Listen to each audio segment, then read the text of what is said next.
Praise the lord, hallelujah. Yeshu अद्भुत है, आमेन। उसके जैसे कोई नहीं है। वो था, वो है और वही आने वाला है, आमेन। क्या हम सब मिलकर यीशु के लिए ताली बजा सकते हैं?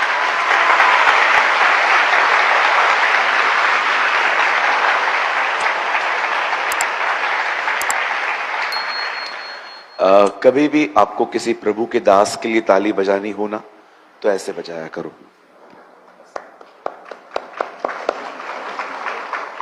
लेकिन जब आपको कहा जाए ना यीशु के लिए,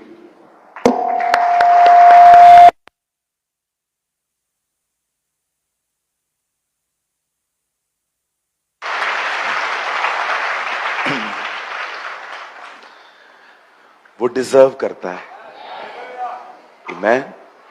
हम डिजर्व नहीं करते, लेकिन वो करता है।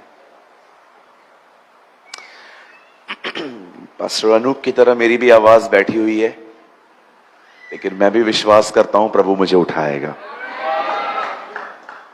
ओके, क्या आप सब तैयार हैं? ओके, सो आज हमने फास्टिंग प्रेयर अनाउंस की थी। सो कितने लोग गुलाब जामुन, वड़ा पाव सब छोड़ के इधर आए हैं? ग्रेट।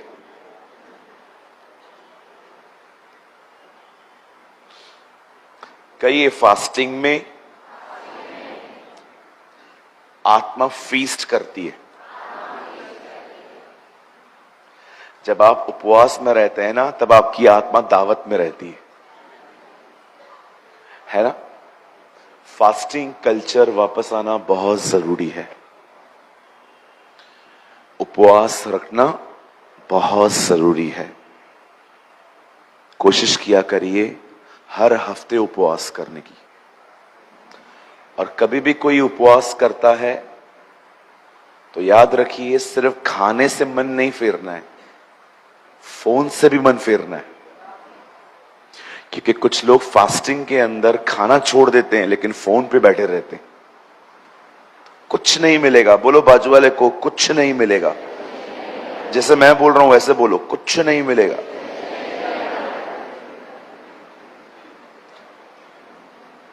राइट?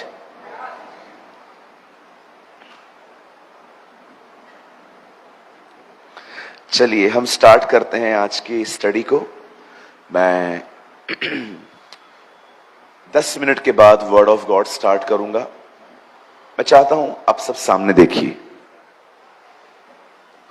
थोड़ा सा शार्प करिए, शार्प।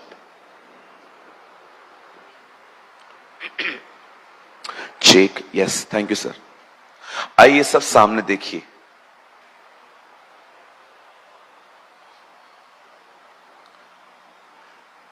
बाइबल कहती है एक दिन परमेश्वर ने एक व्यक्ति को चुना।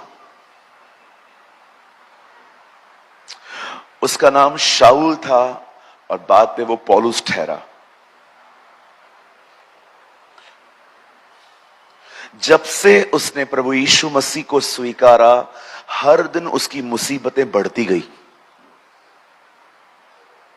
लोग उसे मारते थे, पीटते थे, गालियां देते थे, उसके बारे में अलग अलग स्टोरीज बनाते थे।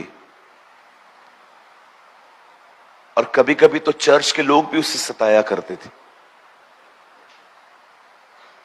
लेकिन ये वही बंदा है जिसने कलीसियाएं बनाई, पत्रियां लिखी। वो कहता है मैं 10,000 अन्य भाषाओं में बातें करता हूं। वो मुर्दे को जिंदा करता है। एक बार तो वो हेवन में गया और उसे पता तक नहीं चला कि वो कैसे गया। इसीलिए कुरिन्थियों को कहता है, पता नहीं देह सहित और देह रहित, मुझे पता ही नहीं है मैं बॉडी में गया हूं कि स्पिरिट में गया हूं।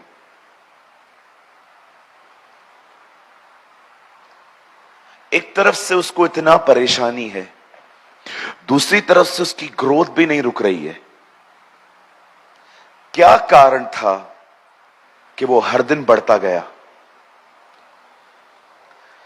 आप जानते हैं उसकी जिंदगी में एक सिद्धांत था। आज चर्च निर्णय न लेने के कारण पीछे है। लेकिन उसने अपने जिंदगी में हर दिन एक निर्णय लिया था, और वो निर्णय था, वो हर दिन कुछ बातों को भूलकर आगे दौड़ता था।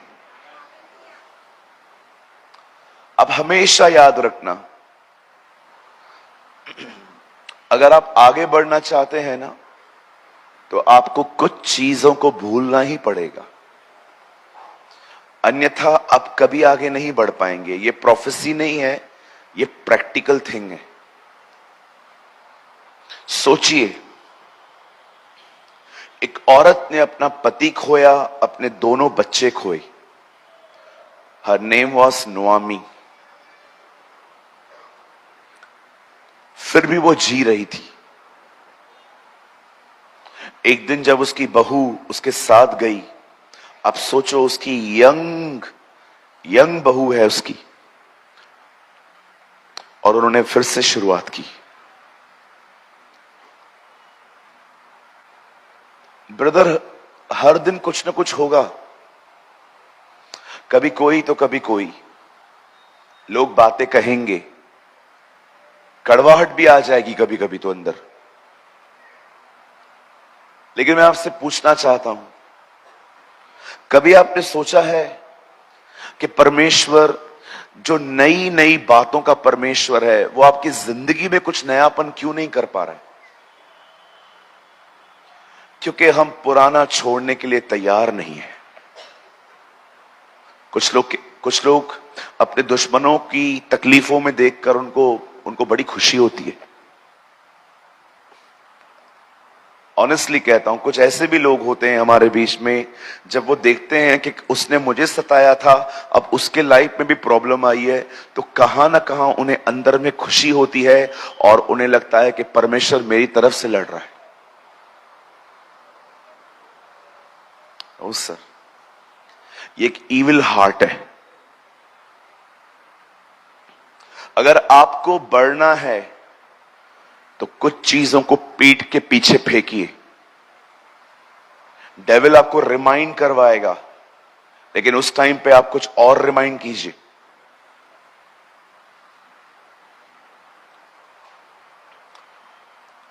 मैं 4 साल से पास्टर बना हूं। मेरा ऑर्डिनेशन 2018 में हुआ।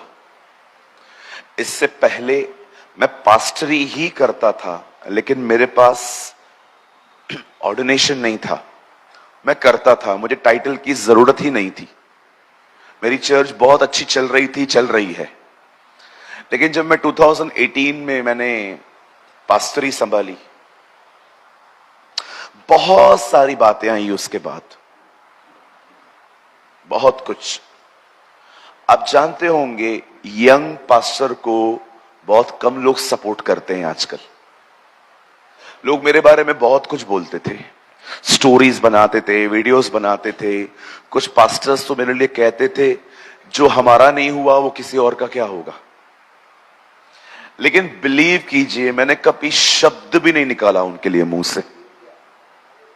एक सिंगल वर्ड नहीं कहा मैंने उनके लिए कभी कि ये लोग कैसे बात करते हैं। मैं चुप रहता था, अपने कमरे में जाके रोता था प्रभु के सामने कि प्रभु, मैंने थोड़ी अपने आप को खड़ा किया है, आपने मुझे योना की तरह फेंका है पानी में कि जा काम कर। मैं आपको भी कहना चाहता हूं, मेरे भाइयों, मेरी बहनों, चीजें आएंगी, और याद रखिए, आपको हमेशा हर्ट पराये नहीं अपने ही करेंगे, जो आपके बहुत करीब रहेंगे। और कभी कभी तो वो जो आपको हर्ट करेंगे ना, उनको भी नहीं पता चलेगा कि उन्होंने आपको हर्ट किया है, लेकिन आपको ठेस लगी। भूलना सीखिए। ब्रदर, भूलने के लिए भी तो एक बार याद करना पड़ता है ना।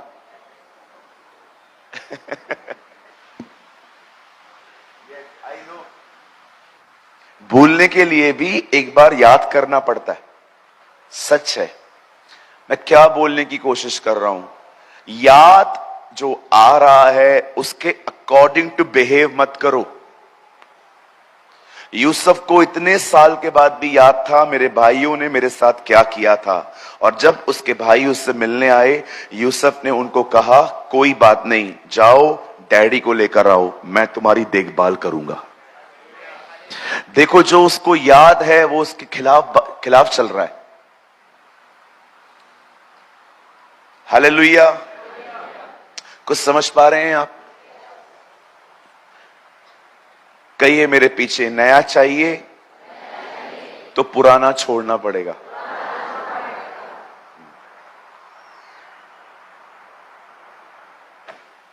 समझ लायक है?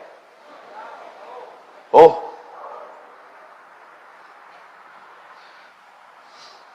समझ में आ रहा है आपको? समझ आई कि समझ गई? हम लोग सब उल्टा सीखे। समझ गई? अरे समझ गई कैसे, समझ तो आई ना।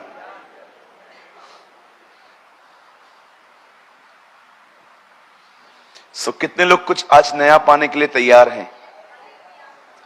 कहिए, प्रभु आज तक जितने भी लोगों ने मुझे परेशान किया, मुझे सताया, मेरे लिए अलग अलग बातें कही, मैं आज के बाद उन लोगों के लिए कुछ भी नहीं बोलूंगा, चुप रहूंगा, आपकी तरफ देखता रहूंगा, क्योंकि मैं जानता हूं आप मेरे हिस्से में आए हैं। आमीन।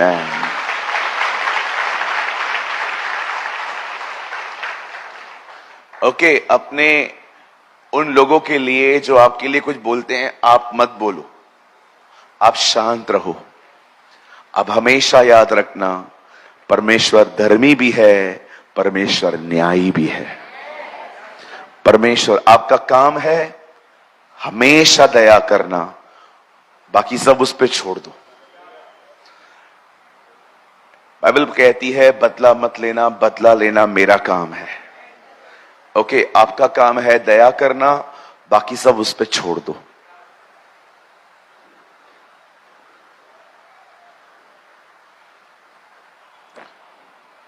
सबको माफ कर दिया है आपने दिल से? हमारे चर्च के ऑफिस में एक बार एक कॉल आया, ब्रदर प्रेमानी से बात करनी है। मैं वहीं था, तो एक दीदी थी, बोला उससे बात करनी है। मैंने बोला बोलिए। मेरी देवरानी मुझे बहुत तंग करती है, क्या करूं? क्या करूं मतलब? आदमी लेके पिटवाओ। अरे बाइबल में साफ लिखा है माफ करना है। अब ये क्या बात हुई? अब मैंने उनको ये बात बोल दी, माफ कर दो। 2 दिन के बाद कॉल आया, तभी भी मैं उधर ही था। इस बार भी उन्होंने कहा ब्रदर से बात करनी है। तो हमारे जो प्रेयर टावर संभालते हैं, उन्होंने कहा ब्रदर उनको आपसे बात करनी है, अर्जेंट है। तो मुझे बोलती है, ब्रदर आपसे 2 दिन पहले बात हुई थी। मैंने कहा हाँ दीदी, मैंने माफ कर दिया है, लेकिन मैं कभी बात नहीं करूंगी। अरे ये कैसा माफ करना है भाई? कुछ लोग कहते हैं हमने माफ किया है, लेकिन कड़वाहट अंदर से गई ही नहीं है। दीदी, वो आपके पति की जो बहन है, जब भी वो आती है, आपका फेस क्यों बदल जाता है? हेलो, आपके हस्बैंड की जो बहन है ना, क्या बोलेंगे आप उसको? ननंद। सब याद है। जब आपकी ननद आती है तो आपके अंदर का पूरा ढांचा क्यों बिगड़ जाता है? A man of God is never insecure at any time. एक परमेश्वर का जन अपने आप में कभी भी किसी समय भी असुरक्षित नहीं रहता।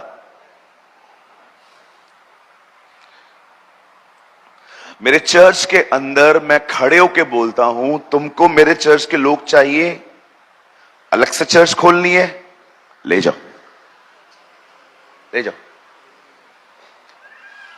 कितने चाहिए? आधी चर्च चाहिए? ले जाओ।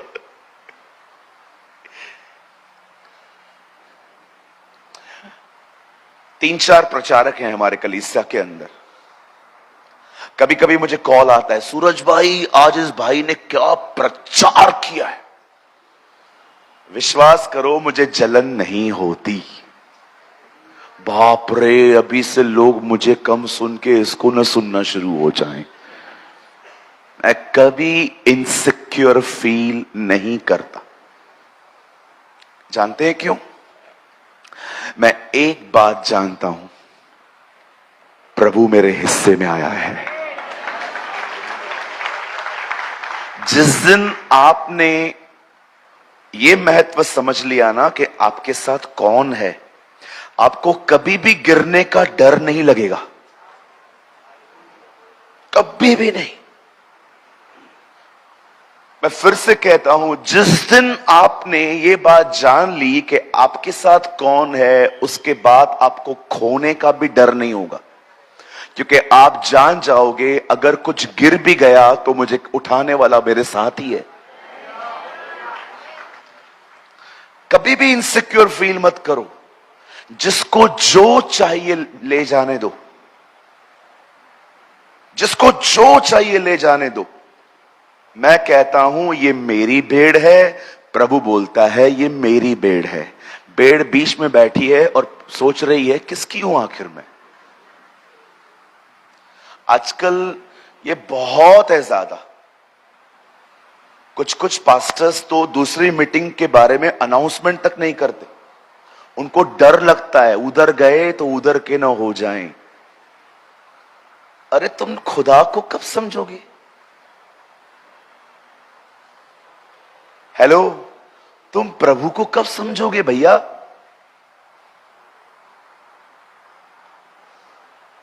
सिर्फ इतना कहना चाहिए कि फॉल्स टीचिंग में मत जाओ। कोई कहां भी वचन सुनने के लिए जाता है, क्या प्रॉब्लम है? खुदा के पास ही जा रहा है ना, किसी और के पास थोड़ी जा रहा है। मुझे रिसेंटली पता चला हमारा चर्च का एक परिवार किसी और चर्च में भी वचन सुनने जाता है। तो एक आया, उसे लगा मुझे तकलीफ होगी, मैं खाना खा रहा था, वो आया, सूरज भाई वो उधर भी जाते हैं। मैंने कहा कहां जाते हैं? उस वहां पर जाते हैं। मैंने उसी समय प्रभु को धन्यवाद किया। मैंने कहा प्रभु धन्यवाद, मैं जानता हूं एक अच्छे पास्टर हैं वो। जाओ। हालेलुया। कुछ समझ पा रहे हैं? तुम दूसरों के घरों को बनाओ, प्रभु तुम्हारा घर बनाएगा। आप विश्वास कीजिए, हर दिन सुबह उठकर मैं अपने टाउन की सारी कलीसियाओं के लिए प्रार्थना करता हूं। सिर्फ एक ही चर्च है जिसके लिए मैं उस समय प्रेयर नहीं करता, और सारी कलीसियाओं के लिए प्रार्थना करता हूं, प्रभु अधिक से अधिक लोग उनके पास भेज।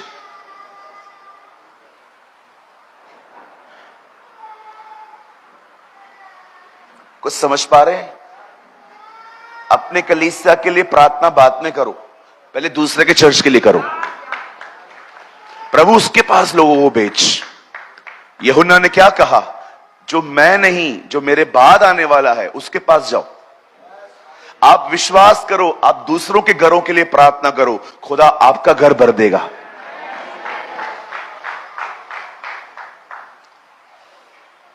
ब्रदर आप बोल तो सही रहे हो, लेकिन ये दुआएं दिल से थोड़ी निकलती हैं।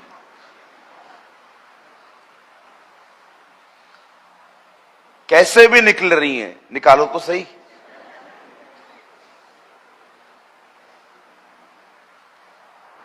हालेलुया। लूत ने जमीन देखी, जमीन मिली। अब्राहम ने खुदा देखा, पूरा देश मिला।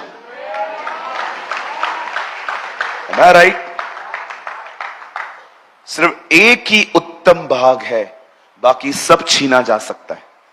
सेवा चली जाएगी, दान वरदान चले जाएंगे, सब खत्म हो जाएगा एक दिन। एक ही चीज है जो हमेशा हमारे साथ रहेगी, वो हमसे कभी नहीं छीनी जाएगी, और वो खुद यीशु मसीह है। वही हमारा उत्तम भाग है। आमेन। तो पुराना सब छोड़ दो आज। ओके, पुरानी दाखरस नई मशकों में, भले और बुरे के ज्ञान के वृक्ष में से, या ठंडा या गर्म, परमेश्वर को मिक्सचर पसंद नहीं है, उसे मिश्रण अच्छा नहीं लगता। ये वचन है, सब्जी नहीं है कि सब मिला मिला के खाना है। सो कितने लोग तैयार हैं? चलो, जो लोग तैयार हैं पास वाले को एक ब्यूटीफुल स्माइल दो, अगर आप उसे जानते हो तो। नहीं जानते हो बिल्कुल मत देना, फिर बाद में कुछ और समझाना पड़ेगा। ओके, अच्छा एक काम, अपने पास वाले से कहिए, यीशु आपसे प्रेम करते हैं। हाँ बोलो, मैं करूं ना करूं वो करता है। बिल्कुल सही कहा ब्रदर, आपने बिल्कुल सही कहा। ओके, कितने लोग तैयार हैं? बहुत अच्छा रिस्पांस मिला है इस दिनों में। जब हम लोग यहां पर आए, कल हमने अनाउंसमेंट की कि कितने लोग छुट्टी लेके आए। वाह, किसको मारा? चाचा को। हमारे चर्च में एक बहन है, उसने अपने मामा को 15 बार मारा है। हर बार बॉस को बोलती है मामा मर गया, मैं जा रही हूं। उसके बॉस ने भी बोला, तेरे कितने मामा है यार, रोज मारती रहती है तू, कितने बार? तो कभी कभी बोल के आती है, हमारा प्रभु पुनरुत्थान का प्रभु है, वो उसको जिंदा कर देता है, फिर वो मर जाता है।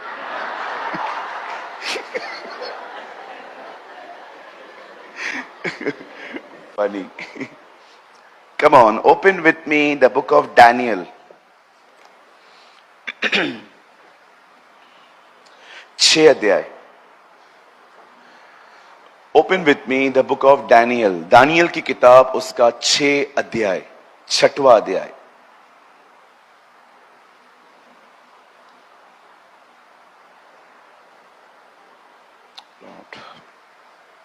Wash me.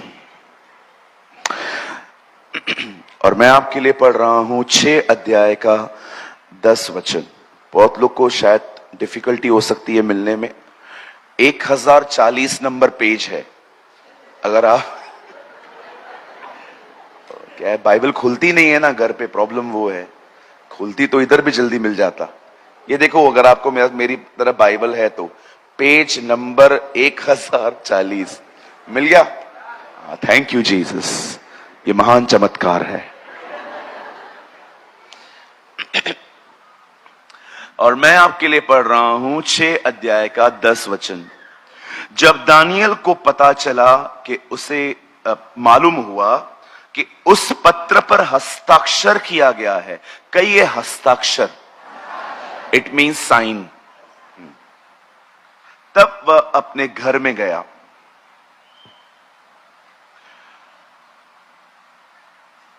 और जिसकी ऊपरी कोठरी की खिड़कियां यरूशलेम की ओर खुली रहती थी, और अपनी रीति के अनुसार जैसा वह दिन में 3 बार अपने परमेश्वर के सामने घुटने टेक कर प्रार्थना और धन्यवाद करता था, वैसा ही तब भी करता रहा।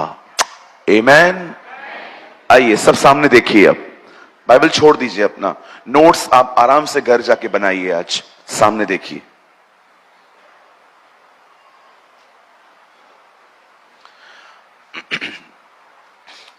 इज़राइल अपने पाप के कारण गुलामी में गया। उस गुलामी के अंदर 4 ऐसे भी लड़के चले गए जिसका नाम था शद्रक, मेशक, अबेदनगो और दानियल। अब ये लोग गुलाम हैं, लेकिन ये गुलाम भी हैं और जॉब भी कर रहे हैं। बाइबल बताती है डैनियल को दरबार में, राजा के दरबार में काम मिला। और बाइबल बताती है वो राजा का एक अच्छा कर्मचारी था। अब मैं आपको कुछ समझाना चाहता हूं यहां पर। याद रखिए, डैनियल बाइबल का एक ऐसा व्यक्ति है जिसे परमेश्वर ने गुलामी में भी ऊंचा उठाया था। आप जानते हो परमेश्वर क्या करते हैं? मैं आपको थोड़ा सा बताना चाहता हूं आज। सब सामने देखिए। जब आप प्रभु की दृष्टि में नम्र बनेंगे ना, कहिए नम्र। हां, नम्रता का पता है? खोलू उसको भी, थोड़ा बात करें। नम्रता का मतलब होता है एक ऐसा व्यक्ति जो दूसरों पे ब्लेम नहीं करता है, जो अपनी गलती मानता है। यह सिंपल डेफिनेशन है एक हम्बल व्यक्ति का। लेकिन अगर आप किसी घमंडी से बात करोगे ना, आप उसको बोलोगे ना तूने ऐसा किया है, तो आपको बोलेगा मुझे नहीं पता है कि तूने क्या किया। ये एक प्राइडफुल व्यक्ति का साइन होता है, जिसको करेक्शन से बिल्कुल मोहब्बत नहीं है। और विश्वास कीजिए, परमेश्वर घमंडी व्यक्ति को कभी भी दोस्त बनकर कभी नहीं बचा सकता। अगर उसे घमंडी को बचाना है ना, तो उसको उससे दुश्मनी करनी पड़ती है। नहीं समझे ना? बाइबल कहती है मैं दीनों पर अनुग्रह करता हूं, परंतु घमंडियों का सामना करता हूं। आप जानते हो परमेश्वर घमंडी को कैसे बचाता है? वो उसके घमंड को तोड़ने की कोशिश करता है। कैसे तोड़ेगा? अपने बाजू वाले को देखो, देखो देखो उसको घूर घूर के, इसके द्वारा। मतलब ये आपको डांटेगा, कभी कभी ये भी आपको सुनाएगा। उनका सुनना पॉजिटिवली लो। घमंड को तोड़ने का सबसे खूबसूरत तरीका बताऊं, जब भी कोई आपको उल्टा सीधा बोलता है ना, चुपचाप से सुन लो, घमंड टूटेगा। अदरवाइज वो बर्फ की तरह जमा हुआ रहेगा। घमंडी व्यक्तियों की साइन बताता हूं, चलिए। पहली चीज, ये कभी भी नहीं मानते हैं कि ये गलत हो सकते, कभी भी नहीं, नेवर। मैं परफेक्ट, जीसस ने भी परफेक्शन मुझसे लिया है, इतने परफेक्ट। आप देखो, आज भी आप अपने कलीसियाओं के अंदर कुछ लोग को करेक्ट नहीं कर सकते हो। प्रॉब्लम क्या है? उनके पास पूरा ज्ञान है, उन्हें लगता ही नहीं है वो कभी गलत कर सकते। घमंड के अंदर सबसे बुरी बात यही है, वो कभी आपको महसूस नहीं होने देगा कि आप गलत हो। दूसरी चीज, ये लोग कभी किसी से सलाह नहीं लेते। इन्हें लगता है मुझे सब पता है, कभी भी नहीं लेंगे। ये सारे कांड करके फिर आएंगे, बताएंगे मुझसे गलती हो गया। क्यों हुआ? क्योंकि तू शाना है।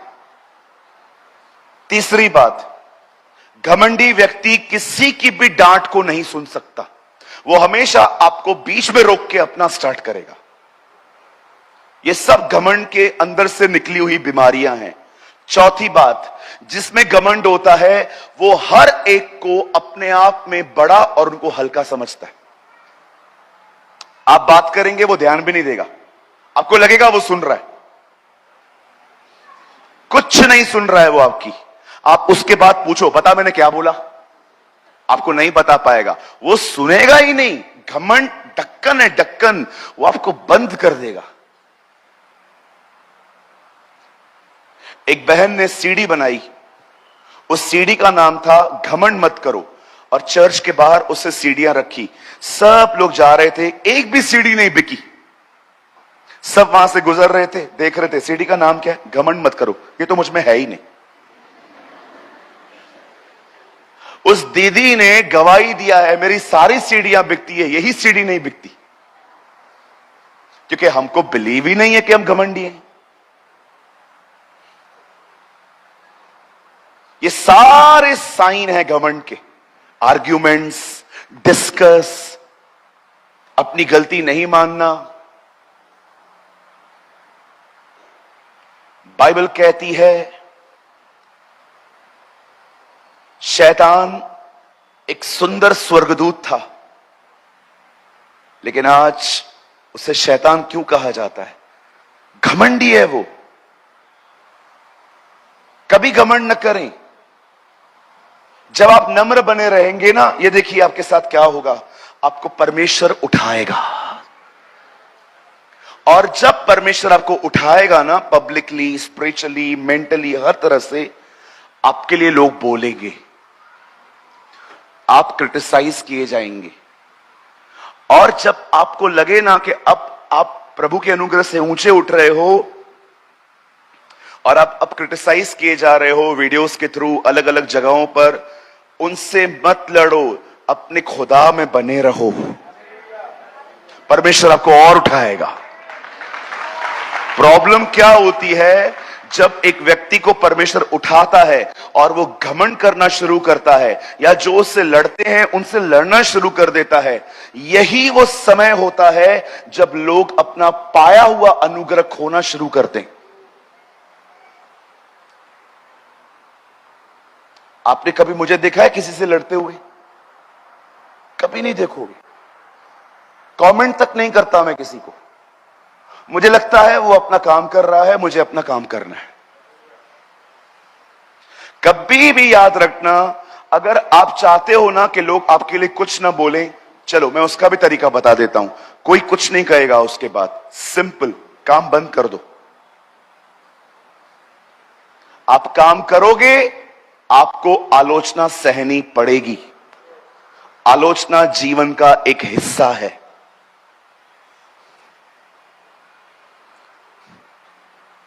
परमेश्वर नम्र व्यक्ति को सदैव उठाता है। आप हमेशा याद रखना, हमेशा नीचे बने रहिए। जितना प्रभु आपको उठाए उतना नीचे बने रहिए। आप हमेशा याद रखना, जब बारिश पड़ती है ना, पहाड़ जल्दी सूख जाते हैं, निचली जगहें हमेशा गीली रहती हैं। जब बारिश होती है ना, तो जो ऊंचे स्थान होते हैं ना, वो जल्दी सूख जाते हैं, लेकिन जो निचली जगहें होती है ना, वे सदैव गीली गीली होती हैं, वेट होती हैं। जितना नीचे रहोगे उतना आप हमेशा हरे भरे रहोगे। अब नीचे होने का मतलब क्या है भैया? नीचे मतलब होने का मतलब है, आपको लोग इज्जत देते हैं, अच्छी बात है, लेकिन आप इज्जत की भूख और प्यास मत रखो। अगर लोग आपको कहते हैं ना आप बहुत अच्छे हो, प्रेज द लॉर्ड, अच्छी बात है, लेकिन आप डिजायर मत रखो कि जहां कहीं भी आप जाएं आपके लिए स्पेशल चेयर रखी जाए, आपका नाम लिया जाए, आपके लिए लोग अच्छी अच्छी बातें कहें। ये एक इज्जत पाने की भूख है। इसी वजह से आज कलीसिया के लोग कलीसिया छोड़ रहे हैं, क्योंकि उनको वचन से ज्यादा इज्जत चाहिए। They want honour. यीशु ने कहा, जो मनुष्य का आदर कर चाहते हैं वो मुझ पर विश्वास ही नहीं कर सकते।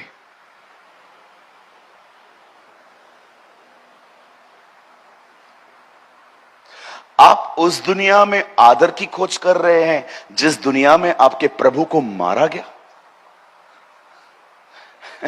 अजीब लगता है ना? आप जानते हैं परमेश्वर ने डैनियल को क्यों ऊंचा उठाया? He was a humblest man. वो नम्र था। विश्वास कीजिए, अगर लोग आपसे दूर भाग रहे हैं ना, वो आपकी प्रेजेंस में कंफर्टेबल फील नहीं करते हैं। जब आप आते हो तो उनको अच्छा नहीं लगता है। बिलीव करो, कुछ गड़बड़ है आप में।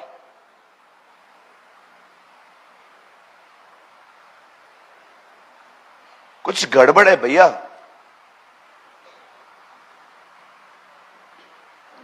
क्यों लोग मुझसे दूर भाग रहे हैं? क्या रीजन?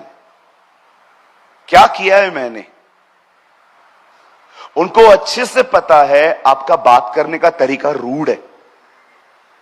उनको अच्छे से पता है आप खूबियां नहीं, आप कमियां निकालते हो। उनको अच्छे से पता है आप एक शब्द बोल के उनका पूरा रेपुटेशन बर्बाद कर दोगे। ये इमेज लोगों के अंदर जब बैठ जाती है ना आपके प्रति, तब लोग आपसे कभी भी मिलना पसंद नहीं करेंगे।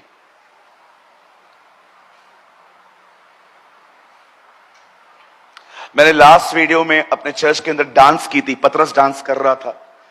किसी ने देखा था वो वीडियो? जब यीशु जहां भी जाता था ना, तो चेले उसके पीछे मस्त नाचते कूदते आते थे। तो मैं ऐसे एक सीन मैंने क्रिएट किया था चर्च के अंदर कि जब जीसस जा रहा था तो लोग चिल्लाते थे, लेकिन फरीसियों को बड़ी तकलीफ होती थी शोर सुन के। तो मैं कभी कभी सोचता था कि प्रभु ये लोग क्या चिल्लाते होंगे, पतरस क्या चिल्लाता होगा। सोचो पतरस डांस कर रहा है और आप पूछ रहे हो पतरस क्या हुआ, और वो आपको कह रहा है रोज मछलियां पकड़ने के लिए जाता था, मिलती नहीं थी, अब रोज पता चलता है किधर है।